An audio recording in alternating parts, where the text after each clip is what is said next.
Welcome back. This is Empower, the program that focuses on people and workplace. My name is Beatrice Chuchu. We took a break when we were discussing about integrity in team management. And it's quite interesting to see how small things can be ignored and they're going to interpret that you are people of no integrity. And I think integrity is something that's worth guarding as a leader. As we say, you should be a person who cannot be questioned as far as integrity is concerned. And I was thinking about a manager or a team leader. Before you make commitment, as you're saying, you need to ask yourself that, are you 100% that you'll be able to deliver?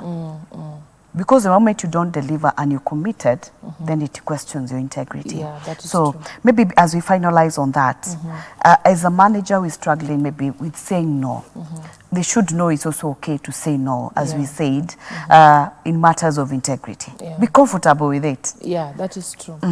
It shouldn't be something that you feel like, when I say no, I'm going to be... If a manager or a team leader has a problem saying no, then that means the integrity levels are wanting. So that is when we go back to asking ourselves, exactly what do I stand for? Yeah, then you build your ability to say no from there. Another way in which a manager can demonstrate integrity within a team is ensuring that you are a respectful person. You know, respect is earned, by the way. And the fact that we report to you doesn't just automatically mean we will respect you. Yeah, you have to earn your respect. And it's two-way. You have to respect your direct reports and they have to respect you back. And that will be seen in the way you communicate to them, in the way you... respond to their issues and even react when there is a crisis between the two of you, because situations will always arise where there'll be some opinions that are differing. How you handle them as a team leader will cause people to respect you or disrespect you. And I think also our aspect of taking responsibility. We had talked this when you talked about employees. And, you know, as a team leader, you take ownership of what maybe, for example, if it's a department or a section and their performance and the outcome. And sometimes we are the people who are not doing our bit as team leaders. It's affecting our team. And we want to blame the team for non-performance, yet we fail to play our role. Imagine. As a person of integrity, then I should be able to say, yes, Beatrice here, you didn't do right. Yeah, you didn't do and right. you messed the team. Yeah, especially when it comes to performance of your team. Yes. You see, a team leader is in charge of setting the KPIs, knowing the targets that their team should deliver, openly communicating their JDs, what they are supposed to do. In the event you have not done that, there is no way you can blame the team for failing. Actually, your team performance reflects your own performance. You're right. That's good. We need to move to a different thing. But I want to say that as a team leader, then there is need to give credit also where it's due. If I'm doing well, as a person of integrity, please don't feel so bad to say so. You know, sometimes we struggle with saying you've done well, but when we've done wrong, hey. But when I'm doing very well, you quiet about it. So as a person of integrity, appreciate your team. Just tell them, okay, you done well there. And the same way when you're giving the other feedback, and also, as you say, honor commitments and such. Now, as an organization, because this team leader and the employees are working within a setup, which we call the organization. Are we in a position whereby to say that an organization itself can promote integrity? Yeah, what do you think I should be able to do? So many platforms at the workplace that integrity can be promoted. First, you can do intentional teaching. Because we say that integrity is a teachable aspect, it's a teachable trait, it's a teachable quality.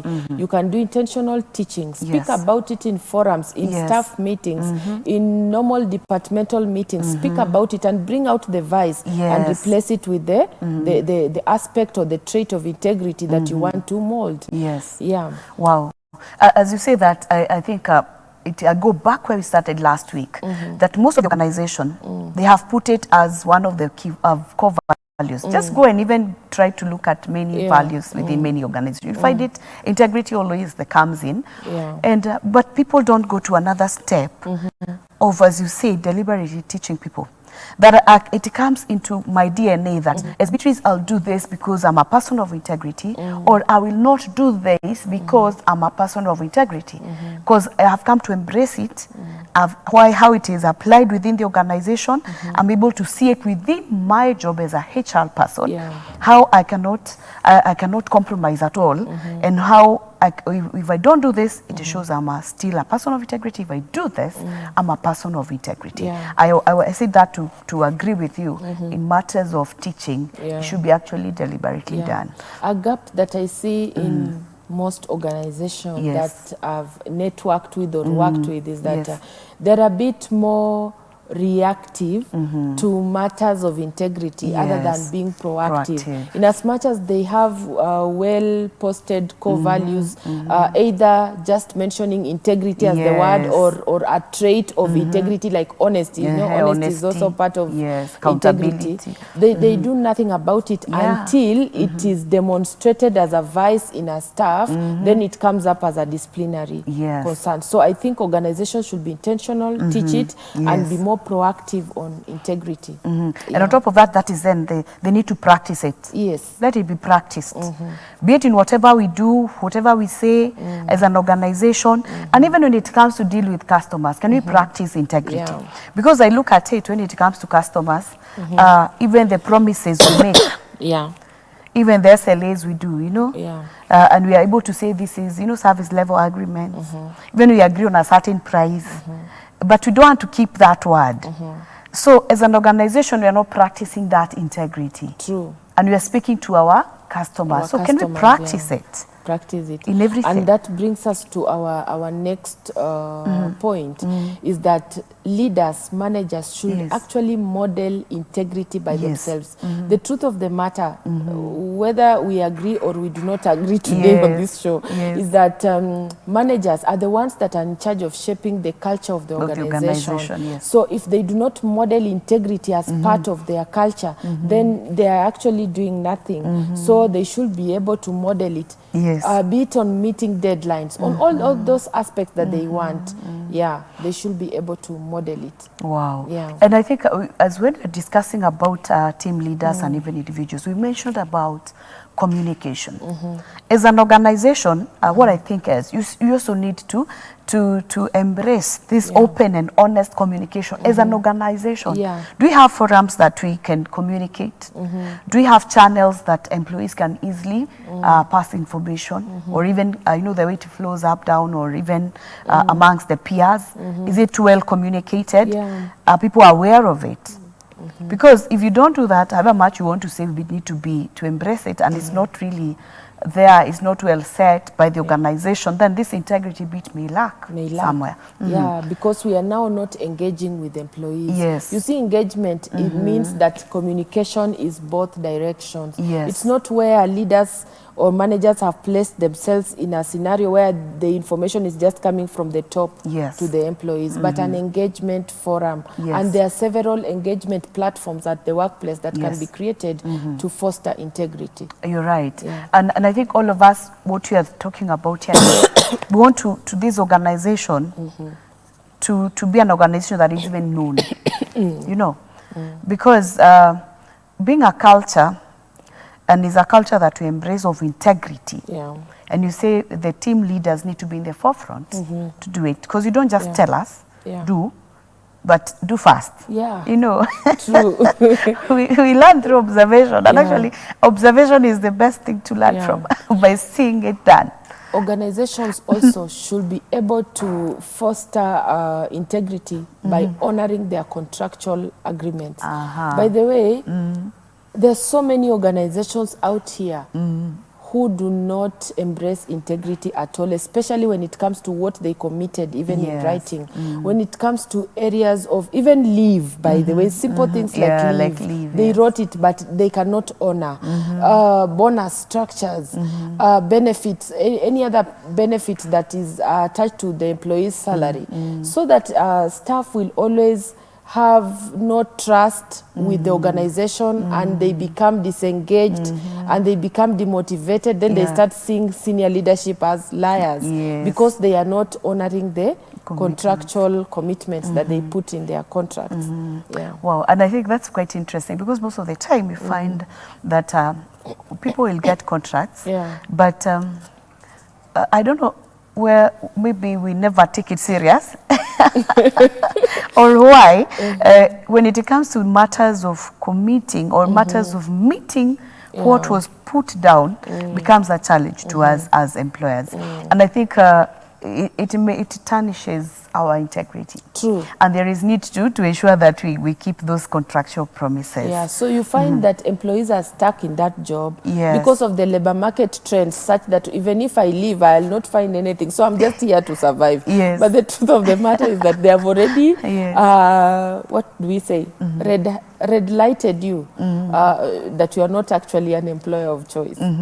Wow. There are many things that we can say that we need to promote. And I think what we are saying here, we have an organization has an obligation to set pace, to promote integrity, so that it's not only targeting an employee when they've done wrong. You know, this is wrong, this is not right. And that makes me, as we close that section, is that we need to communicate what we consider not to be done, what should not be done, what should not be done, so that we don't again come in, tell you are not supposed to do this, yet we never documented. Because I know you don't have a lot of time. As an organization, the moment we have this, we promote this integrity within our business. What are the benefits that we can get as a business now?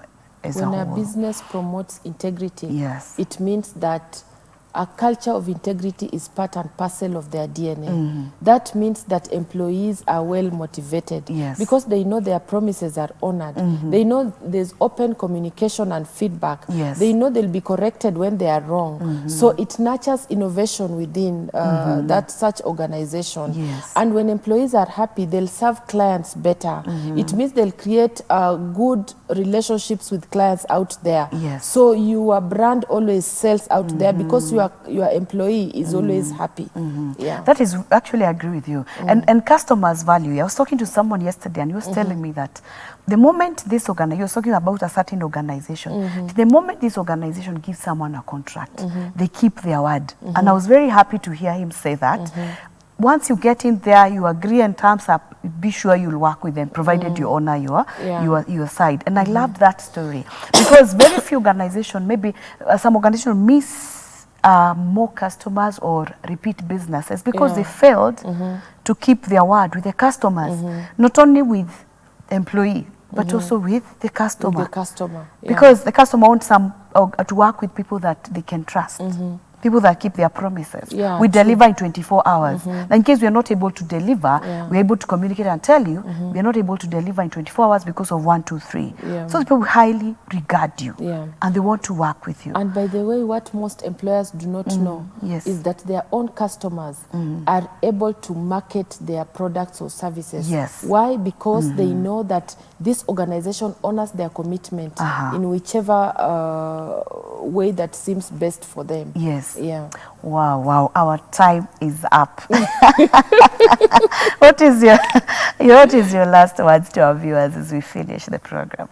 To the employers, integrity is key. It should actually be built as part of their company culture. Wow, thank you so much, Irene. It was great to have you for the last 2 minutes. Thank you so much. I believe that you've learned a lot, and we are aiming at becoming the best in the market as employers too. And we need to ensure that we keep integrity to what we tell our customers, what we tell our employees, and through that we're able to have staff retention, we have genuine business growth, increased performance, and our business is actually enhanced. We attract investors and even talented professionals. May the Lord help us to become that. This has been Empower. My name is Beatrice Chuchu. God bless you. See you next week.